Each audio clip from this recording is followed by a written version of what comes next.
One Question is brought to you by Turnkey Search, a top industry search firm since 1996.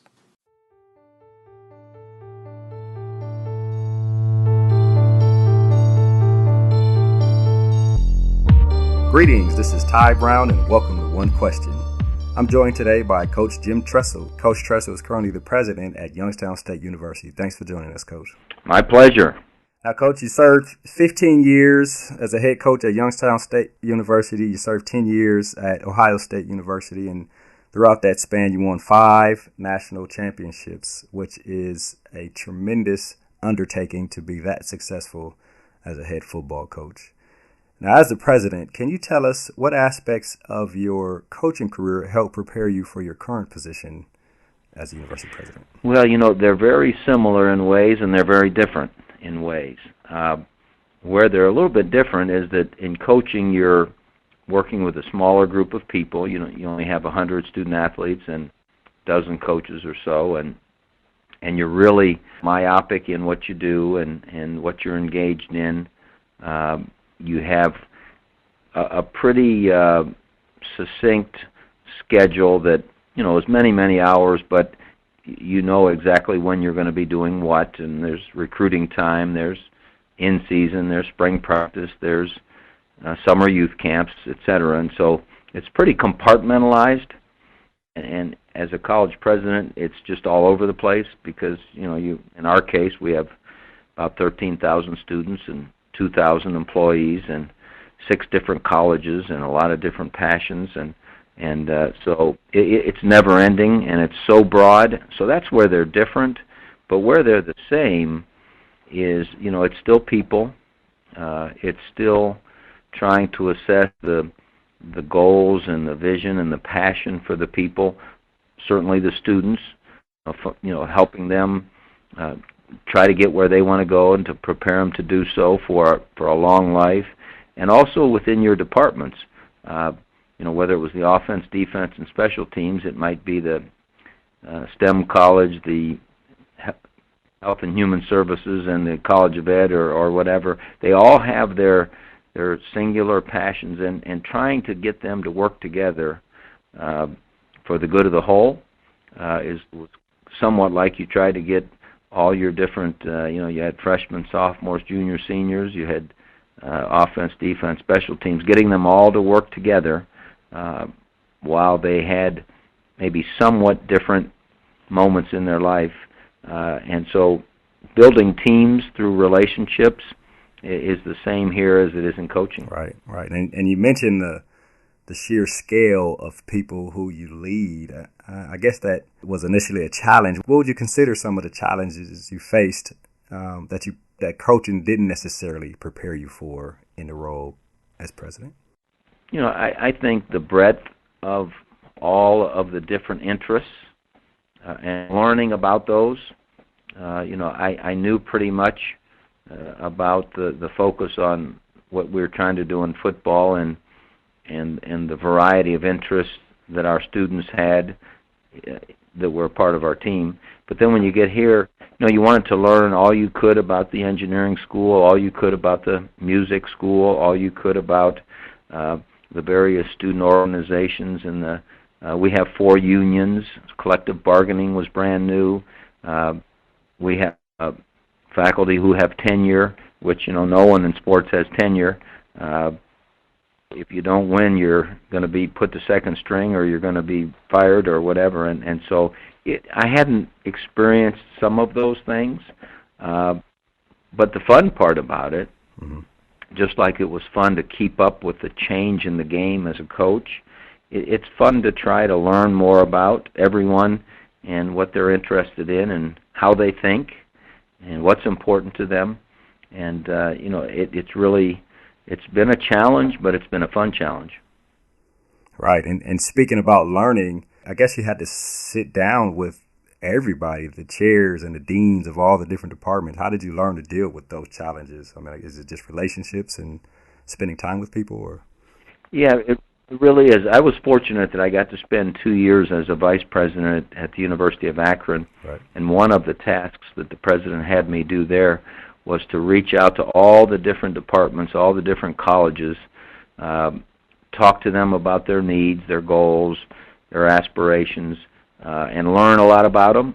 And so I did that for 2 years, and that was really a good precursor to understanding the broader mission of the university. But then when you get here and you get your own group, getting to know the personalities, getting to know the strengths and weaknesses. I've always enjoyed reading, so I really enjoy reading about college presidents. I used to enjoy reading about coaches and successful people. And then really what's taking up most of my reading time now is reading about, what is the future of education? What is the future of the job world as we are in this technological age? Right. We're probably in a similar time that we were in the early 1900s when we were moving from everything being humanly done to all of a sudden the machine age. Right. Sure. Now we're moving into a different type of machine age. It's a computer technology, artificial intelligence-driven age, and so that's kind of taken up a lot of my reading time now. But I've always told young coaches, you can study film and you can spend time in coaches' meetings, but you better do a lot of reading. In fact, American Football Coaches Association would always provide us with a lot of different clinic manuals and lectures and books that football coaching authors had written, and then it became websites. And the neat thing about the world as it is today, there's no shortage of the availability of knowledge. Right. And but you've got to be willing to go out and seek it.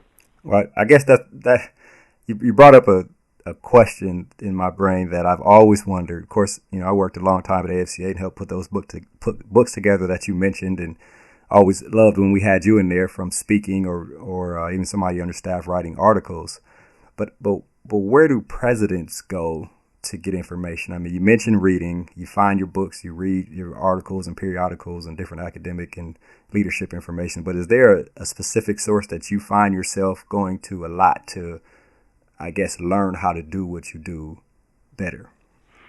Well, there's a number of good books written by presidents after their tenures were over, and so I've read a number of those. I also like to get very involved with business and industry because really we're the ones providing their future workforce, and so I like to read about what their needs are. But one particular advantage we've had here is that we have the Youngstown Business Incubator, which is the #1 ranked incubator in the world. And our CEO, who's just become chairman, and has always come up with a great reading list for me. One day he gave me the book The Third Wave, which was written by the fellow that started AOL.com, talking about how email obviously changed the way we communicated, and then now our devices have changed the way we do a lot of things, shopping or whatever it happens to be. But the third wave will be the one that's going to transform the future. And then there's also a book by Thomas Friedman called Thank You for Being Late. And it's about a 400 or 500 page book that talks about this technology age and the world as we know it today, and how the world's changed because of that, and what are going to be some of the challenges that we're going to have to address going forward. And so I've been fortunate that Jim Kostler, who's our CEO of the Youngstown Business Incubator, has always been way current with what you ought to be reading. So but nevertheless, whatever you're in, whether it's coaching or whatever industry you're in, I really believe that reading really is a necessity. I agree with that, Coach, and specifically reading about leadership. Do you have any advice for leaders? Well, let me backtrack here. When you started off coaching, when you were working with those great staffs at Ohio State, when you were a young coach and you were at Youngstown State and then back at Ohio State, did you ever imagine that you would become a university president? Was this something that was in your mind, like, okay, at some point, No, no, I never considered that. You never know how the twists and turns of life go. I was always very interested in education. I grew up on a college campus at Baldwin Wallace, and I've now worked on college campuses for 43 years. So higher education has always been an interest, and I always knew when I was done coaching that maybe someday I would want to teach, because that's what I was an education major. I wanted to teach, but I never envisioned that I would be a college president. But probably the thing that I grew to learn, regardless of what moment I was in my career, and that was to really focus on the moment that you're in, become the best doing what you're doing, learn as much as you can, and you never know what new responsibility will come your way if you take care of the responsibilities you're given to you at the moment and keep growing. Who knows what you could do.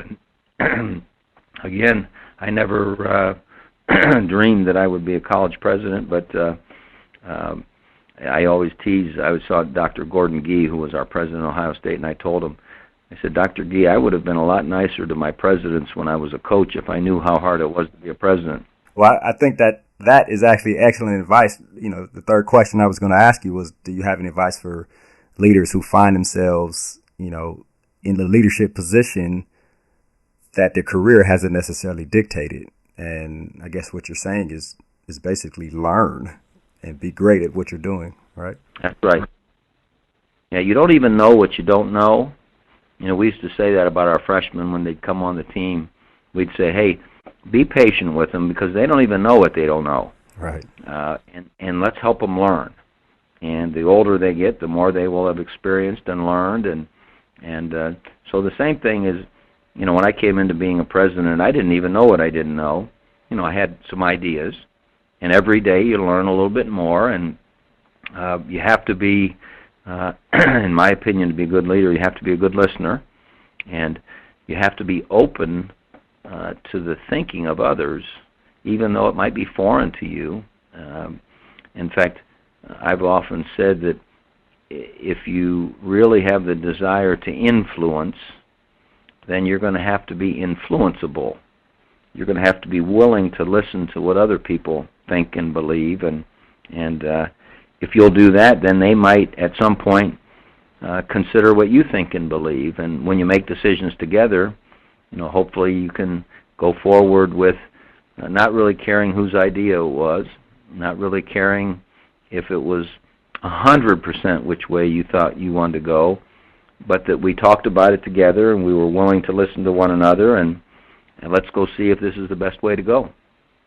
Right, Coach. Well, it seems to have worked for you and helped you get to where you are and help you to continuously be successful in the leadership positions you find yourself in. I really appreciate you joining us today on One Question, Coach. Your career is very interesting to a lot of people who listen to this show. Thank you very much. All righty. Well, thanks, Ty. I appreciate it. It's always good. I've admired what you've done over the years, and anybody that played for Coach D'Antonio is good in my book. Appreciate that, Coach. That was Coach Jim Tressel. He's the president at Youngstown State University. And this is Ty Brown with One Question. And keep in mind, the role of a leader is to create and maintain an environment that people want to be a part of. And as always, be better tomorrow than you are today.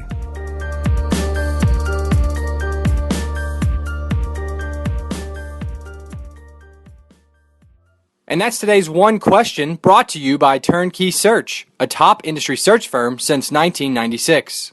One Question is designed to give D1 Ticker subscribers valuable insights on how executive leaders in college athletics think about key issues on their respective campuses, in their departments, or within their leagues and conferences.